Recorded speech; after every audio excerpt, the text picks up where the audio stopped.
ఇప్పుడే country delight యాప్ని download చేసుకోండి. Download the country delight app now.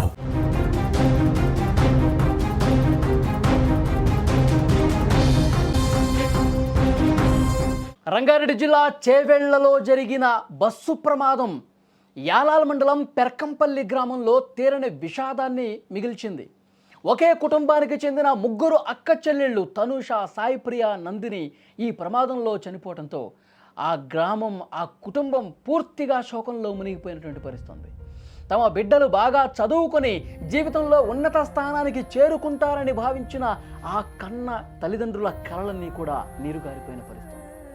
కానీ ఆ కన్నీటి కలలు పూర్తిగా చెల్లాచెదురైపోతున్నటువంటి పరిస్థితి. వీధి వారిని మృత్యువు రూపంలో కాటేసింది. పోస్ట్ మార్టం తర్వాత ఆ ముగ్గురు అక్క చెల్లెళ్ళ మృతదేహాలు గ్రామానికి చేరుకున్నాయి. ఆ కుటుంబానికి చేరుకున్నటువంటి పరిస్థితి. పెరకంపల్లిలో ఒక్కసారిగా రోదనలు మిన్నంటాయి. వీధులన్నీ కూడా మోగపోయాయి. తమ ముగ్గురు బిడ్డల పార్థివ దేహాల్ని చూసి ఆ తల్లిదండ్రులు, కుటుంబ సభ్యులు గుండెల విషయాలు రోధిస్తూ ఉన్నారు. చదువుల్లో ఎప్పుడూ చురుగ్గా ఉంటూ భవిష్యత్తుపై ఎన్నో ఆశలు పెట్టుకున్న ఆ ముగ్గురు యువతులు ఇక లేరు అని ఈ విషయం తెలిసిన తర్వాత నమ్మలేని ఈ నిజాన్ని ఆ గ్రామస్తులు కూడా ఎవరు జీర్ణించుకోలేకపోతున్నారు.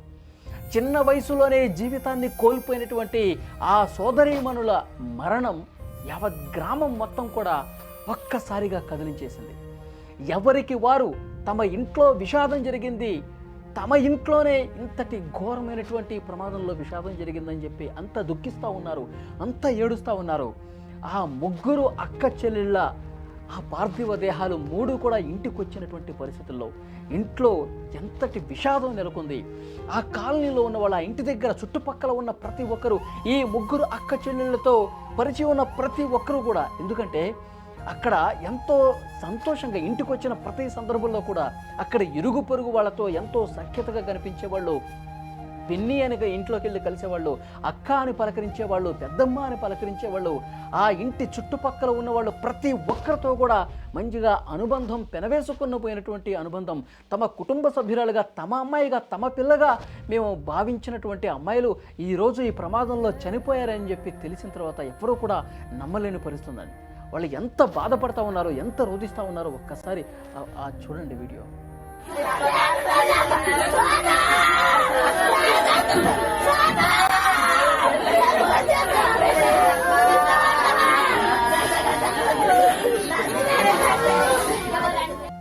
ఇది చూసిన తర్వాత అక్కడ ఆ ఇంటి చుట్టుపక్కల ఉన్న వాళ్ళందరూ కూడా వాళ్ళ భౌతిక కాయాలు ఇంటికి వచ్చిన తర్వాత ఆ కుటుంబ సభ్యులతో పాటు కన్నీళ్లు పెట్టుకుంటూ ఉన్నారండి. ఎందుకంటే నిన్న ఆదివారం రోజు కూడా ఆ ఇంట్లోనే ఉన్నారు వాళ్ళందరూ. ఆ ముగ్గురు అక్క చెల్లెళ్ళు ఆదివారం అంతా కూడా వాళ్ళతోనే గడిపారు. అక్కడ చుట్టుపక్కల ఉన్నటువంటి వాళ్ళు అందరూ కూడా నిన్ననే మనం మాట్లాడాము, నిన్ననే వాళ్ళతో చాలా సంతోషంగా గడిపామని చెప్పి భావించిన వాళ్ళు కూడా వాళ్ళు విగత జీవులుగా ఇంటికి వచ్చిన తర్వాత అస్సలు పూర్తిగా ఈ ప్రమాదం బారిన పడి వాళ్ళ దేహాలు ఇంటికి వచ్చిన తర్వాత కన్నీళ్లు పెట్టుకుంటున్నారు. అయ్యో ఎంత ఘోరం జరిగిపోయిందే, మన ఇంట్లో జరిగినటువంటి ప్రమాదంగా వాళ్ళందరూ కూడా బాధపడుతున్న పరిస్థితి. ఆ పెళ్లిలో గత నెల 15వ తారీఖు వాళ్ళ అక్క పెళ్లిలో వాళ్ళు ఎంత సంతోషంగా గడిపారు చూడండి. అక్క చెల్లెళ్ళందరూ కూడా దాండియా ఆడుతూ, డ్యాన్సులు చేస్తూ సంతోషంగా ఎంతో చురుగ్గా యాక్టివ్గా కనిపించేటువంటి ఆ ముగ్గురు పిల్లలు, ఆ ముగ్గురు ఆడపిల్లలు, ఆ ముగ్గురు సోదరీమణులు ఈ ప్రమాదంలో కన్ను మూశారంటే ఎవ్వరూ కూడా నమ్మలేకపోతున్నారండి. ఆ ఇంట్లో, ఆ వీధిలో ఉన్న ప్రతి ఒక్కరు కూడా ఇప్పటికీ కూడా వాళ్ళు నమ్మలేని పరిస్థితి. కానీ ఆ తల్లిదండ్రులు మాత్రం మా పిల్లల్ని మేమే చంపుకున్నామన్నంత ఇదిగా వాళ్ళు గుండెలు బాదుకుంటూ రోధిస్తూ ఉన్నారండి.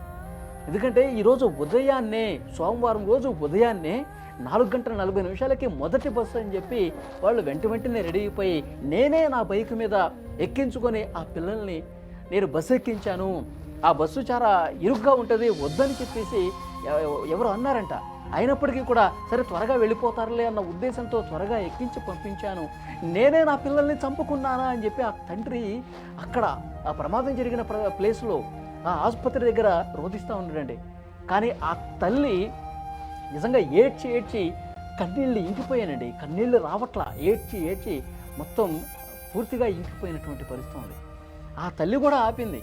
సోమవారం ఉదయాన్నే వెళ్ళండి అమ్మా, ఆదివారం వెళ్తామని చెప్పేసి వాళ్ళు అంటే తనే ఆపిందంట. ఇది కూడా తలుచుకొని అరే నిన్న వాళ్ళు చెప్పినట్టుగా పంపించి ఉంటే నా బిడ్డలు ఈరోజు బతికుండేవాళ్ళు కదా అని చెప్పి ఆ తల్లి రోధిస్తోంది. ఇంకా రోధించి ఏడ్చి కళ్ళమ్మట నీళ్లు కూడా రావట్లా. సొమ్మసిల్లి పడిపోయింది ఆమె ఆసుపత్రి దగ్గరే. ఎంత బాధ చూడండి. అక్కడ చుట్టుపక్కల ఉన్నవాళ్ళు ప్రతి ఒక్కరు కూడా ఈ పిల్లలు తమ పిల్లలుగా భావించిన వాళ్ళు ఇంత సంతోషంగా ఇంత బాగా మంచిగా మాట్లాడి పలకరించే పిల్లలు, రోజు అక్కడ చదువుకుని హైదరాబాద్లో చదువుకుంటున్న పిల్లలు ఈరోజు ఏమీ అసలు విగత జీవులుగా పూర్తిగా చనిపోయి కళ్ళ ముందు కనిపిస్తుంటే తట్టుకోలేకపోతూ ఉన్నారు. ఆ ప్రాంతం మొత్తం కూడా, ఆ గ్రామం మొత్తం కూడా విషాదంలో కూరుకుపోయింది.